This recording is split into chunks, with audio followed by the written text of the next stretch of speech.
ዛሬ ይሄን የመሰለ የነጭ ዱቄት እንጀራ አሰራር አሳያችኋለሁ። እስከ መጨረሻ ከኔ ጋር ቆዩ። አሰላሙ አለይኩም። እንዲሁም የሌላ እምነት ተከታዮች እንዴት ናችሁ?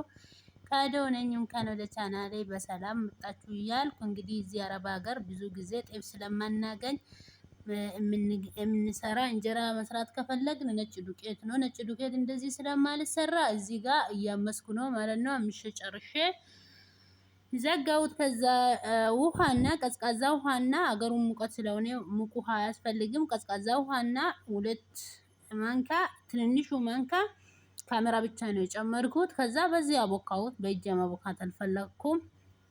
ከዛ አቦክቼ ጨረስኩት እና ሲቦካልኝ አሰራሩን እንመለሳለን። እስከዛ ግን የሚሰራ ነገር ሽሮ ነው። ሽሮ የማይረሳ ነገር ነው። እንጀራ ተሰርቶ ሽሮ የማይቀር ነው። ሽንኩርት፣ ቲማቲም፣ ነጭ ሽንኩርት ምናምን ነው የጨመርኩት። እዚህ ጋር አልቀረስኩም። ያው ሁላችሁም ታቋላችሁ ሽሮ እንደሚሰራ።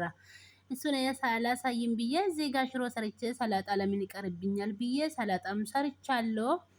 እንጀራዬንም ጋገርኩት። ስጋግር ቪዲዮ አላስገባውም፣ መጀመሪያ ላይ ያስገባሁት ነው። እና እስከ መጨረሻ ከኔ ጋር ስለቆያችሁ አመሰግናለሁ። አቀራርቤ ያሳያችኋለሁ። ላይክ፣ ሼር፣ ሰብስክራይብ እንዳይረሳ። በተለይ ሰብስክራይባችሁ ያስፈልገኛል። ሰብስክራይብ አድርጉ፣ አበረታቱኝ የኔ ቆንጆች ውዶቼ እያልኳችሁ መልካም ቃን። ይሄን ይመስላል እንጀራ